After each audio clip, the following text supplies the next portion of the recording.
이른바 로또 청약에 대한 관심으로 최근 청약 접수 홈페이지 마비 사태가 발생한 가운데 접수를 진행한 이틀간 접속자 수가 700만 명 이상을 기록한 것으로 나타났습니다. 2024년 7월에 동탄의 한 아파트를 무순위 청약을 하는 그런 일이 있었는데 무려 294만 4,780명이 신청을 합니다.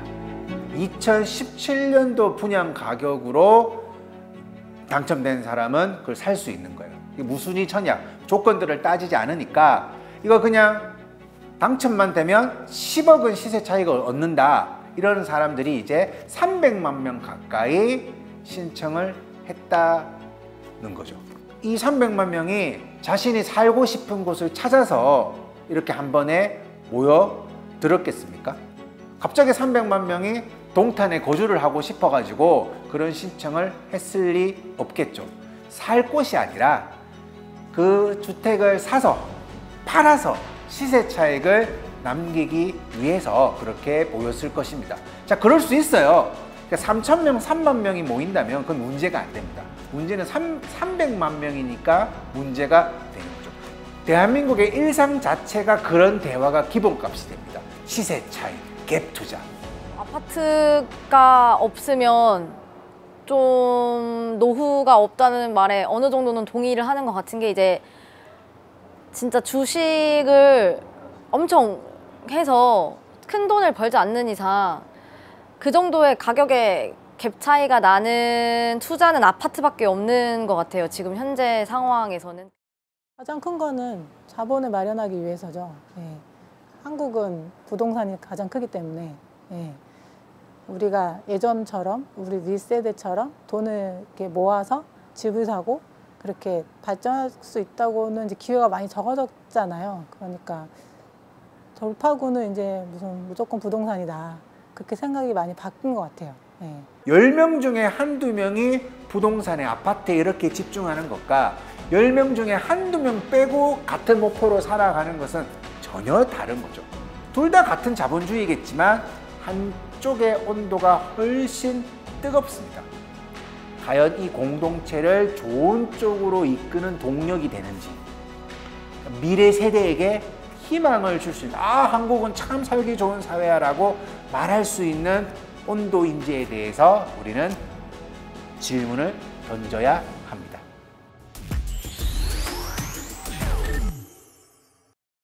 자, 한국을 보고 아파트 공화국이라고 합니다. 아파트 공화국은 그냥 아파트를 좋아하는 사람들이 한국에 많다, 그런 이야기가 아니겠죠. 그건 그냥 하나의 현상이지 뭐 사회 문제가 될 수가 없잖아요. 근데 이 아파트 공화국이라고 하는 이유는 한국 사람들은 자기 아파트 집값이 다른 곳보다 더 오를 때 오르는 거잖아요. 뿌듯해? 뿌듯함을 느껴요. 우월감을 느끼는 거예요. 이게 너무 신기한 거예요. 아파트 집값이 오르는데 본인이 우월감을 느껴요. 그리고 그 반대일 때는 열등감을 느끼죠. 그러니까 이 우월감과 열등감 사이에서 그런 원초적 욕망에 예민해지니까 어떤 거죠? 올라야 돼. 어떤 거죠? 절대 떨어지면 안 돼.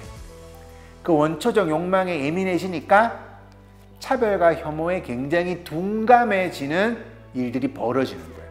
그러니까 내 집값을 지키기 위해서, 내 집값 때문에, 또 한국 사회에서 제가 뽑는 무서운 말 중에 하나가 내가 어떻게 이 아파트에 왔는데, 내가 어떻게 이 아파트를 구했는데, 그 다음에 나오는 말들은 굉장히 무서워요. 아파트 공화국이라고 하는 이유는 아파트가 인간의 이성을 막 마비시키고 있는 거죠. 아파트라는 존재 하나가. 아파트에 대한 특히 우리나라에서 아파트에 대한 좀 허상? 이런 게 꽤 많지 않나 싶어요. 아파트라고 하면은 이제 뭔가 잘 사는 사람들의 대명사? 이런 어떤 과시성 이런 것도 좀 많이 들어가 있지 않나. 압구정동의 아파트가 처음 만들어졌던 60년대에 이제 압구정동에 저희 어머니께서 이사를 오신 케이스인데요. 그때 아파트에 대한 인식은 중산층이면 갈 수 있는 수준, 심지어 압구정동 아파트라고 해도 중산층이면 갈 수 있는 곳이었는데 지금은 동네에 따라서 절대 갈 수 없는 지역이 되어버린 것 같습니다. 그래서 아파트의 거주 형태보다 어느 지역의 아파트가 위치하고 있는지가 더 중요해진 것 같기도 합니다. 제가 아파트라는 거주 형태의 차이 20년 전과 3, 40년 전과 현재를 비교한다면 아파트라는 거주 형태에 대한 선호도보다도 지역에 대한 불균형이 더욱 심해졌다라고 말할 수 있을 것 같습니다. 아파트 이름 바꾸기가 굉장히 유행처럼 번지고 있어요.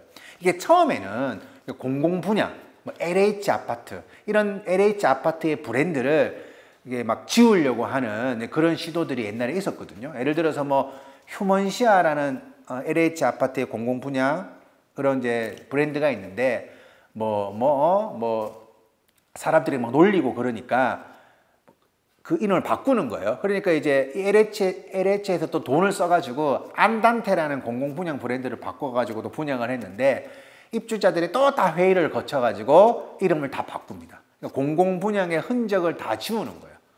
이런 어떤 뭐 공공분양의 LH만 하는 건 아닌데 그런 식으로 나온 이름들이 다 바뀌는 거예요. 그러니까 그 시행사가 만들어낸, 그러니까 그 건축사가 가지고 있는 자체 브랜드가 있겠죠. 그 브랜드의 이름으로 이제 바꾸는 거예요. 그런데 그게 그런 공공분양 브랜드를 바꾸는 것만이 아니라 그러니까 지역 이름만으로 비싼 동네가 유추되는 곳에서는 일부러 그걸 집어 넣어야 되는 거예요. 그러니까 이제 원래는 어떤 마포구에 있는 무슨 땡땡 아파트인데 그러니까 마포가 들어가야 된다는 거죠. 앞에 마포가 들어가야지만 집값이 더 오르니까 그 마포를 집어 넣기 위해 가지고 또 주민회를 거치고 또 이름을 바꿉니다. 우리나라에 있는 아파트 중에 목동이 들어간 아파트 중에 목동이 아닌 곳에 있는 아파트도 실제로는 굉장히 많이 있습니다. 끊임없이 아파트가 사람을 수직적으로 비교하고 구분하기 때문에 그 우월감과 열등감 사이를 왔다 갔다 하게 되는 거죠. 그러니까 그 원초적인 욕망에 예민해지니까 차별과 혐오에 둔감해지는 그런 일들이 벌어지는 것이에요. 그러니까 자기 동네에 공공분양 아파트가 있으면 왜 저런 아파트가 들어와 그러고 그럼 그 아파트 또 이름 바꾸게 되고 이 집값 때문에라는 표현으로 우리가 세상을 보면 너무나 아파트 요지경 풍경은 정말 많이 있습니다. 그러니까 자신의 아파트 근처에 무슨 시설이 들어서는 걸 막겠다는 주민들의 모습은 굉장히 흔하죠. 근데 이 무슨이 어떤 것인가가 중요하죠. 그냥 내 아파트 근처에는 사람 오지 마 이러면 공정해요. 그냥 어떤 것도 오지 마 이러면 공정하죠. 그게 아니라 임대아파트, 특수학교, 요양시설 이런 것이 들어오면 막 반대를 하는 거예요. 주민위원회가 꾸려지고 막 현수막 달고. 근데 이 임대아파트, 특수학교, 요양시설은 다 사회적으로 중요한 것이잖아요. 근데 사회적으로 중요하다는 것은 우리가 받아들여야 되는 것인데 개인적으로 그걸 싫어하는 사람 때문에 그런 어떤 공공의 시설들이 제대로 이렇게 어떤 사회에 들어오지 못하고 자초되는 일들이 굉장히 많이 있습니다. 임대아파트 차별. 보통 이제 소셜 믹스 아파트에 분양동 아파트가 있고 임대동 아파트를 같이 건설하도록 규정들이 만들어졌죠. 그런데 그 안에서 임대아파트, 임대동 거주자들이 차별을 경험한 적 있는 경우가 한 설문조사에서는 77.3%에 이른다고 합니다. 아파트 자체를 누가 보더라도 저기는 임대아파트다라는 식으로 지어놓죠. 같은 아파트 단지인데 10단지인데 9개는 여기에 있고 한 단지는 무슨 횡단보도 하나 건너야 되고 계단 하나 올라가야 되고 철조망 사이를 지나가야 되고 출입구도 아예 다른 경우도 있고 심지어 그 아파트 동만 옆에 있는 학교로 배정하라고 민원을 넣기도 합니다. 그 아파트 단지별로 학교가 배정되는데 어떤 곳에서는 그렇게 끊어가지고 이 아파트, 이 학교에는 임대동 학생들이 안 왔으면 좋겠다라고 생각은 할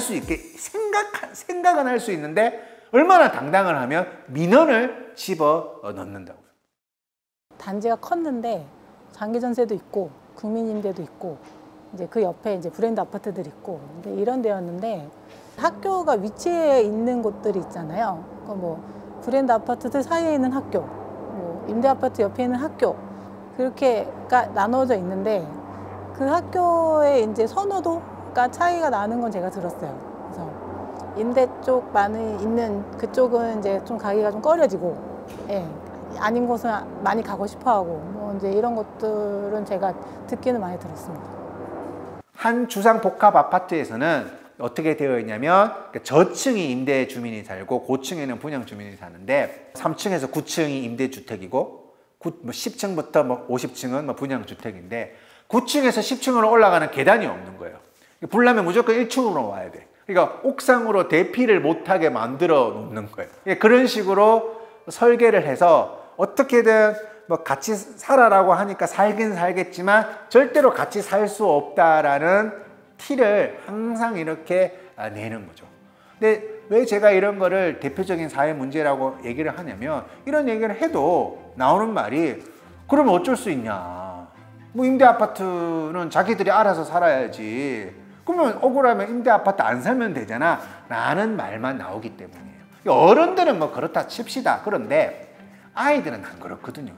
그렇게 세상을 배운다면 그게 과연 좋은 공동체인가에 대한 질문이 필요하다는 거죠. 아파트 공화국에 사는 어른들은 아이들에게 이렇게 말하는 거죠. 아파트는 원래 차별이야. 그러니까 아파트가 사회 문제인 거잖아요. 아파트는 주거 공간인데 그게 차별과 혐오의 이유가 되니까. 그런데 정확히 그 이유로 사람들이 아파트를 선호하게 되죠. 차별과 혐오를 당하니까 아파트에 안 살면, 그리고 어떤 아파트에 안 살면, 이름 있는 아파트에 안 살면 차별과 혐오를 당하니까 아파트를 선호하게 되고, 그러니까 아파트 가격이 오르게 되는 것입니다. 세상이 돌아가는 이유는 이렇습니다. 우와, 한국 사람들이 아파트를 좋아하는 아주 합리적인 긍정적인 이유가 있을 거야. 그것보다 아파트가 굉장히 폭력적인 맥락으로 사회적 작동을 하고 있기 때문에 그러니까 아파트에 살아야 해. 그런 이유도 강해집니다. 서울음에 복받친 이들은 당해보니 부동산이 답이다라면서 이 현상의 가운데로 들어오죠. 자신이 피해자였지만 그 안으로 들어와가지고 또 누군가를 가해하는 위치에 이르게 됩니다. 그러면서 똘똘한 아파트, 브랜드 좋은 아파트, 그런 강박들이 점점 늘어나게 됩니다. 영혼을 끌어모아서 아파트에 들어간다고 하니까 당연히 편법도 많아지겠죠. 이런 어떤 사례들을 조사를 해보면 가족관계증명서 위조는 그 현상에 들어가 보면 약간 좀 위장 전입 같은 맥락도 있기 때문에 이 가족관계증명서 위조는 청약 점수를 잘 받기 위한 거죠. 이렇게 저런 사람 나올 수도 있겠다라고 생각이 들어요. 이 열풍을 보면. 근데 그 열풍이 너무 과해지니까 지금은 허위 임신 진단서, 이런 편법과 불법도 아주 과감하게 등장하고 있습니다. 지난해 초 부산의 한 아파트 청약에 당첨된 A씨. 원래대로면 내년이 입주지만 계약이 취소될 위기에 놓였습니다. A씨는 무주택자 점수를 받기 위해 주택 소유자이던 아내와 허위로 이혼했다 당첨 2달이 지나 다시 혼인신고를 했습니다. 국토교통부가 지난해 상반기 분양단지 중 부정청약 의심단지 2만 7천 세대를 조사한 결과 위장이혼 7건을 포함한 154건을 적발해 경찰에 수사 의뢰했습니다. 사회적 문제는 이제 지금부터 복잡해지죠. 어떤 사람이 영혼을 끌어모아가지고 아파트를 샀으니까 그 아파트 가격은 무조건 올라야 되는 거예요. 자, 여기에서 아파트 가격이 오르면 사회적으로 이런저런 문제가 있다 아무리 얘기를 해도 영혼을 끌어모은 사람을 설득할 수는 없는 거예요. 영혼을 끌어모았는데 무슨 무조건 그것은 아파트 가격이 올라야 되는 거예요. 그러면 아파트 가격이 오르는 것을 방해하는 것, 혹은 방해한다고 여겨지는 모든 것을 강력하게 반대하는 거예요. 그러니까 저는 옛날에 이제 임대 아파트에 살았는데 그 이제 지하철역을 가는데 그 임대 아파트에 반대하는 사람이 저한테 이제 서명을 하라고 막 이렇게 펜을 내미는 거예요. 얼마나 무례합니까? 근데 그걸 무례한다고 생각하지 않아요. 왜냐하면 자신은 그렇게 강력하게 반대하는 것이 굉장히 정의롭고 합리적인 생각이라고 여기고 있기 때문에 그런 행동들을 하는 거예요.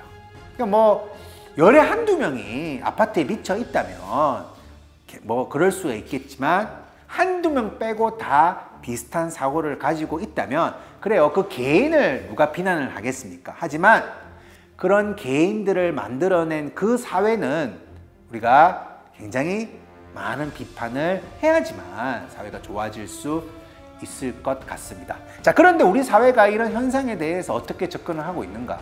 아니라는 거예요. 그러니까 영혼을 끌어모아서 산 아파트가 오르기를 희망하는, 그래서 그 오르는 것을 방해하는 것에 강력하게 저항하는 사람들에게 정당성을 심어줍니다. 아, 너가 지금 생각하는 것은 합리적인 생각이야. 이렇게 사회가 신호를 오히려 주는 거죠. 왜 그러냐면 뉴스를 한번 보세요. 아니, 갑자기 뉴스를 보는데 아파트 가격 폭락! 막 그러는 거예요. 그래서 이제 나도 집을 한 채 사볼까 보면 10억이 9억 8천만 원 될 때 막 빙하기, 아파트 위기, 그래요. 그러다가 그게 10억이 막 10억 2천만 원, 10억 3천만 원, 11억 되고 12억이 되면 희소식이라면서 또 난리도 아닙니다. 그러니까 사회가 우리는 아파트를 사서 오르기를 희망하는 것이 인간의 마치 본성인 것처럼, 그 본성이 과해질 때 어떤 사회 문제가 발생하는지에서는 내가 아무런 신경을 써도 신경을 쓸 필요가 없다라는 신호를 사회가 계속 주고 있는 거죠. 갭 투자 같은 것도 마찬가지죠. 사실상 갭 투자라는 말이 처음에 나왔을 때는 뉴스 언론에서도 그게 뭐 봉이 김선달이냐? 되게 비판적으로 접근을 했어요. 아무리 부동산이 우리 사회에서 중요하다 그래도 그 갭 투자 그런 걸 권장을 하고 그건 말도 안 되지.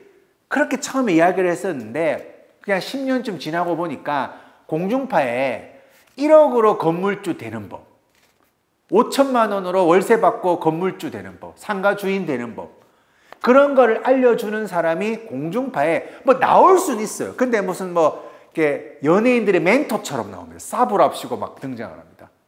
또 이런 것들 있잖아요. 연예인들이 어떻게 시세 차익을 남겨 건물을 팔았다. 이런 얘기는 정말 하나의 모범적인 사례인 것처럼 늘 그렇게 언론에 소개됩니다. 그렇게 돈을 벌 수는 있습니다. 하지만 그렇게 돈을 버는 사람이 사회적 롤 모델이 된다는 것은 전혀 다른 이야기겠죠. 사회 초년생 입장으로서 보면은 사실 막막하다고 생각하는 게 제일 먼저일 것 같습니다. 왜냐하면은 너무나도 이 금액이 크다 보니까 그 금액에 있어서는 사회 초년생에게는 부담이 되는 금액이다 보니 조금은 힘들지 않을까? 막연하게 듣기만 했을 때는 답답하고 이제 어떻게 해야 되지부터 생각이 가장 먼저 나올 것 같습니다.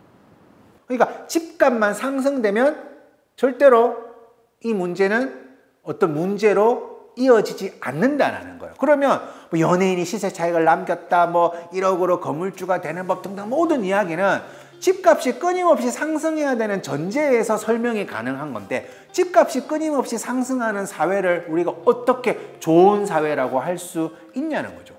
그것이 어떤 여러 가지 부작용으로 나타나는지에 대해서 논의를 하면 끝도 없는데, 그런 것들을 내버려 두고 돈만 벌면 그만 아니냐라는 식으로 접근을 하는 사회는 결코 좋은 사회라고 할 수 없을 것 같습니다. 일단 문제는 여기서 계속 이어져요. 그렇게 돈을 벌어서 혼자 그냥 머리 긁적거리면서 아이고 저는 그냥 운이 좋아서 이렇게 돈을 벌었어요 라고 하면 돼요.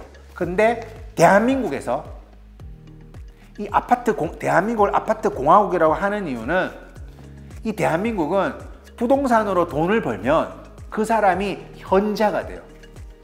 어떤 사람이 아파트를 샀는데 1억을 모은 사람이 2억을 빌려서 3억짜리 아파트가 1년 후에 6억이 되어 있으면 그 사람은 인사이트가 좋은 사람이 된다고요. 세상 모든 일에 조언을 해도 되는 사람이 되고 자기 개발서를 막 바로 써도 되는 그런 사람이 되는 겁니다.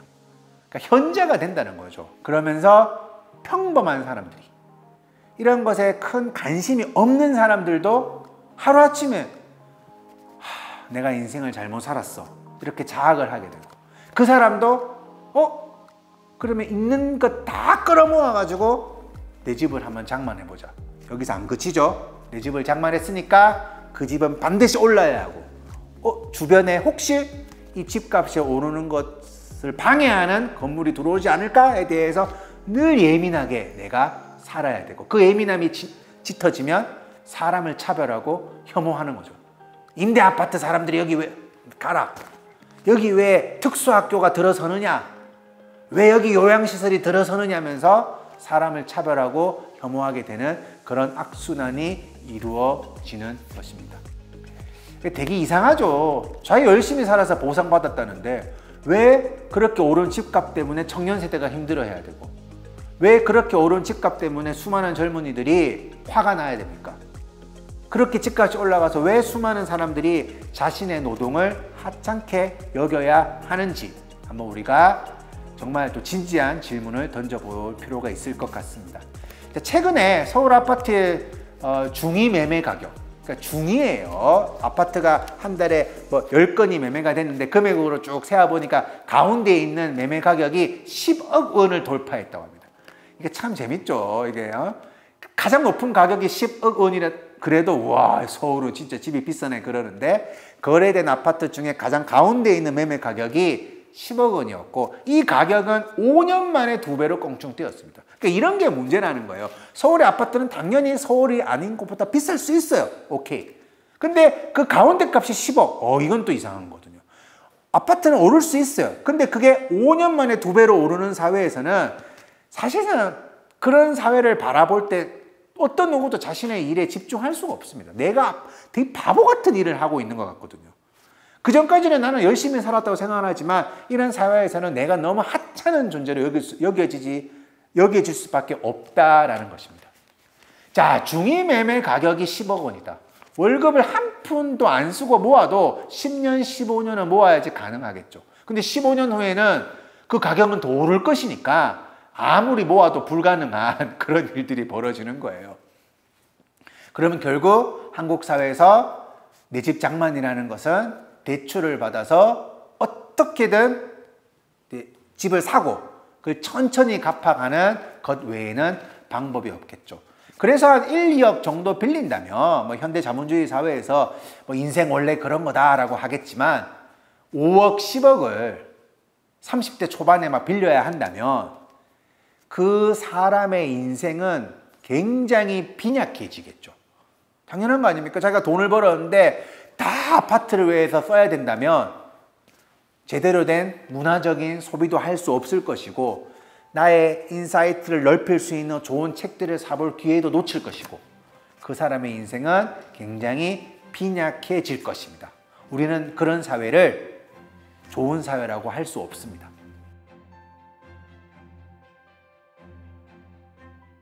끝나지 않은 여정, 변화의 물결소. 우리의 질문은 계속될 것입니다. 거대한 역사로 읽는 인간의 욕망과 부의 흐름, 새로운 부의 미래를 알려드립니다. 자본주의의 적은 자본주의.